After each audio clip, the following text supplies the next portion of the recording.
I'll go a little bit more low level, talking about staking rewards that we need to get our blockchain running. I'm with Vega, which is a derivative trading platform running on its own blockchain. David will later tell you more about the financials. My worry is I want to build a very solid blockchain that is fast, has the right validator motivations and everything. So we're delegated proof of stake, and first thing that happened when I went into the netherworlds of Twitter talking about delegated proof of stake was 20 people telling me, oh, that never works because X, Y, Z. And we think it actually does work, but we also thought it may be a good idea to be a little bit more systematic. This is where our staking policies come from. This is what we do. This is the end design goals, and start with actually the properties and then go from there designing the scheme. And luckily somebody has done that already. So it's an axiomatic approach to block rewards from Columbia University, and they came up with some very solid axioms that sound very logical. This is what we want. We want Sybil proofness. There shouldn't be any motivation for a miner or validator to Sybil. They also shouldn't collude. Symmetry means essentially non-discrimination, that if I run a validator, then I don't get more money than somebody else running the same validator. So it all makes sense, and they actually proved that the Bitcoin model is the best and actually only model that actually satisfies everything. So we could have stopped there. Unfortunately, then we also thought about axioms, and we figured out we can have another set of axioms that is as logical, but gets us in the completely opposite direction. So this is why first thing is actually we killed the word axiom, because axiom sort of means not debatable, and I spent some time with the thesaurus and came up with aphorism, which essentially means an axiom you can still debate about. And that's what this is about, so please interrupt me, please debate. You say dis or regatta, right? It's like just they want, it's not axiom. So we figured we need a debate first. What do we actually want from our staking system? And the other part is what is actually possible, because wanting is one thing. If it's unimplementable, then we're also a little bit in trouble. And some vocabulary which has some impact here. So there's essentially two ways to run a blockchain. And no, it's not proof of stake and proof of works. It's old school versus I want to be Bitcoin but different. So the old school is the BFT or committee-based voting schemes, where we have votes. Every validator talks to every other validator. So this is why it doesn't scale so nice in a number of validators, but it offers finality, has a slightly different reward impact than longest chain protocols, where I can have a lot of validators. I usually pay the block generator, and I may not even know who's around. And then on this, we have proof of stake or proof of work, or then variations, delegated proof of stake, and so on. And yeah, let's not go into permissionless versus registrationless, because it's probably another debate that we won't end here. So the first staking policies we came up with, so the first thing, big problem, that was also the reason why people said proof of stake never works, because they said, well, people earn money, reinvest this in stake, so at some point you have one entity running your chain.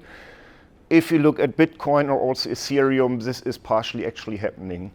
Miners reinvest in better mining rigs, so with Bitcoin we actually were at a stage at some point that 3 miners own 60% of the mining capacity, and they all were in China.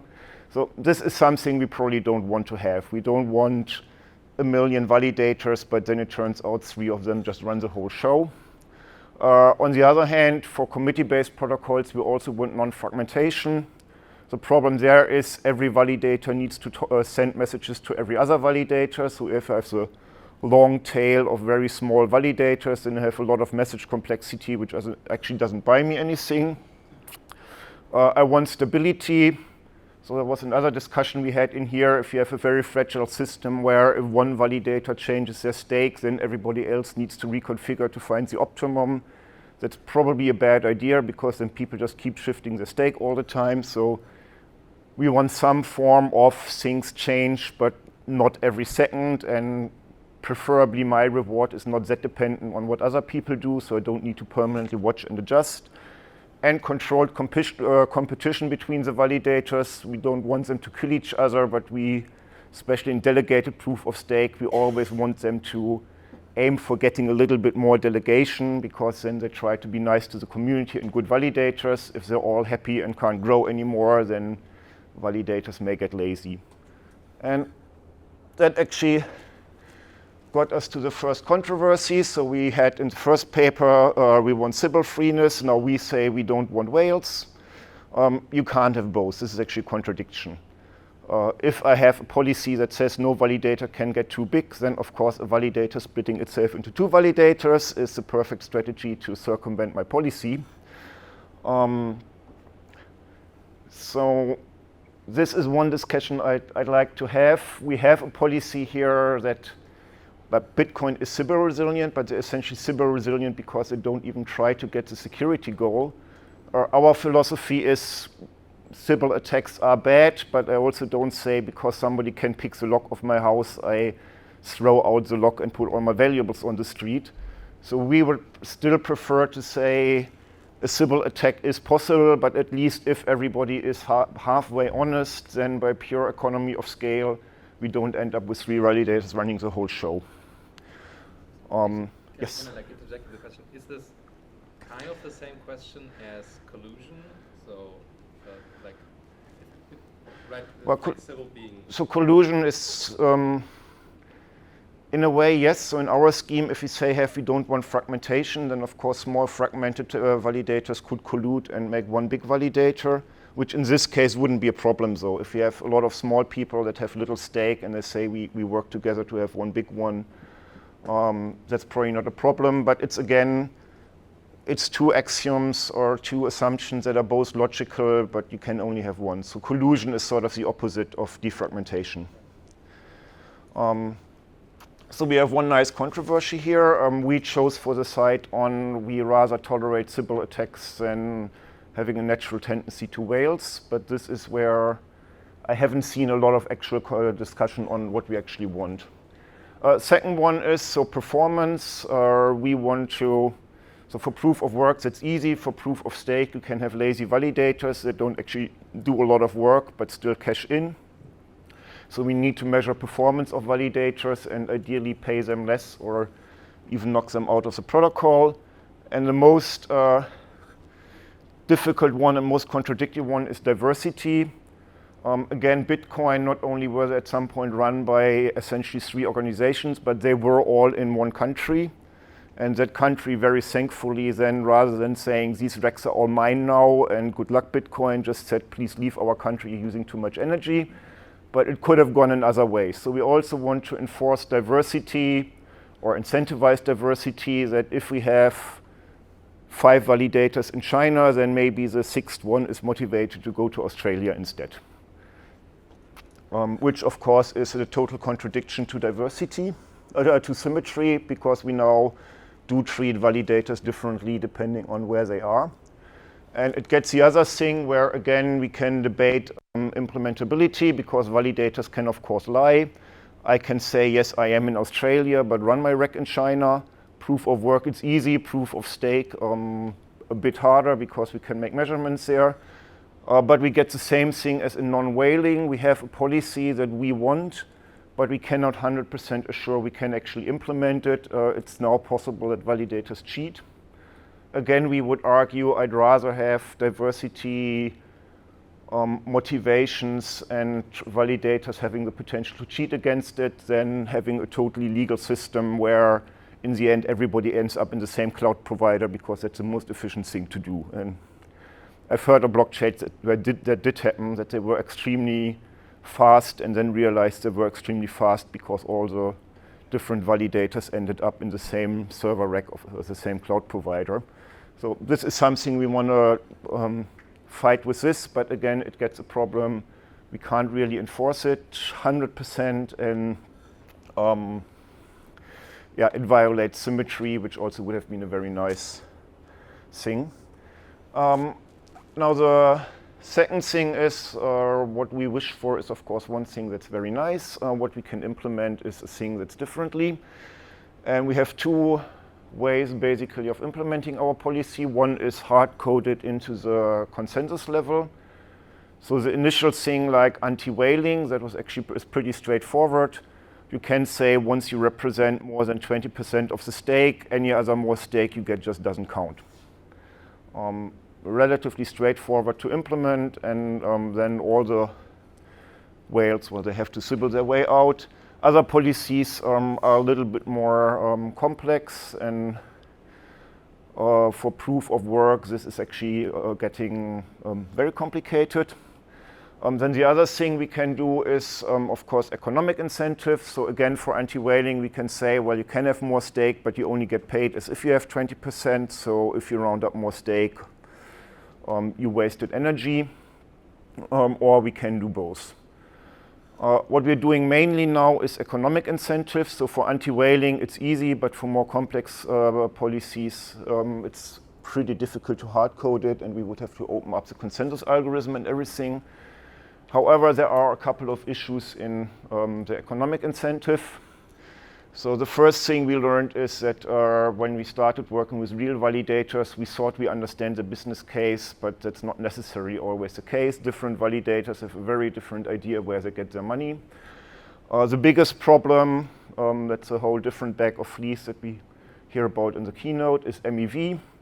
If the main business case of a validator is to front run and extract value and not getting validator fees, then it's very hard to control them with economic incentives. It's like going to a country where every policeman lives off bribes, and then I say, oh, I give them a bonus if they behave nicely. Well, the bonus doesn't help because their main income is bribes. So MEV can really be a very big issue for economic incentives because you have no control anymore about your validator economy. The other thing that we realized is in delegated proof of stake, it turned out some validators are very friendly with some delegators, so they were actually not caring about their own money they own, they were caring more about the delegator money. And they actually then had an incentive, I want these delegators to be happy and I want all other delegators to go away. So they actually would have been incentivized to be very nasty to all the delegators that were not their friends, which obviously is not what we want, that validators start insulting delegators and trying to push them away. The next is derivatives on incentives. This is something we also see on Ethereum 2.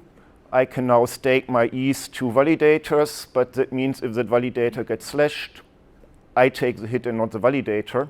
So if you build a great incentive scheme and then the validators just derivate away all the risks, I incentivize the people that invest in the validators to do their homework, but we know the kind of people that sometimes invest, they don't.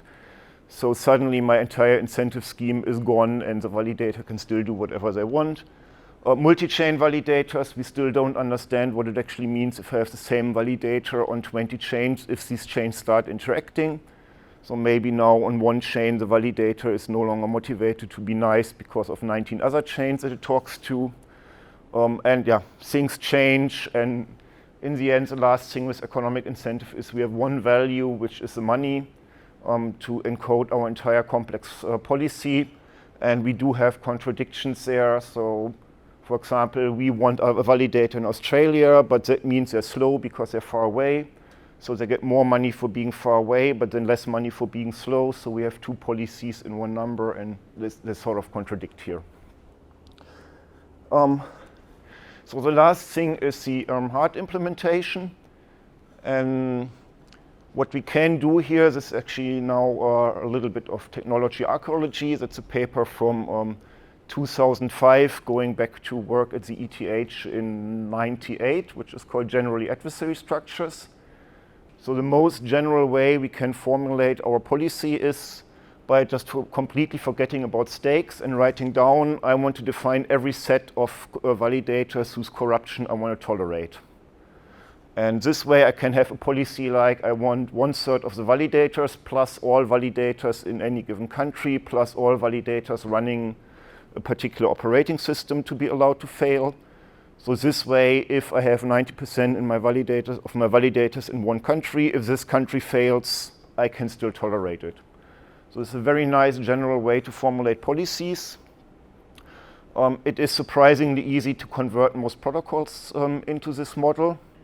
So all the threshold arguments, like if you have T+1 in a protocol, what it really means, enough validators that I think one of them is honest, which I can very easily do with these sets. And we can actually compute what kind of policy needs how many validators to be implementable. So we have impossibility results, when is consensus still possible. So standard for proof of stake is 3T+1, so 1/3 of the stake can be corrupted. That translates into 3 of my adversary sets, or no 3 of my adversary sets should cover the whole set of validators. And the nice thing there is this actually gives us a formula. It's a bit complex, but we can now calculate, if I have a policy like this, how many validators do I need at minimum to actually be able to implement it. And this one is actually already getting into 40, 50 validators. So the bad thing is we can actually show that more complex policies, the number of validators increases very, very quickly to do something useful. And so this is the limits we have for both. So we need workarounds, we need to make compromises, we need to make decisions on, is, for example, geography more important than operating system? And well, that was the point of my talk, get that discussion kickstarted. So get opinions on what policies do we actually want, where should we set priorities, where should we set the implementation priorities, and yep, I hope we get some questions here, or even answers.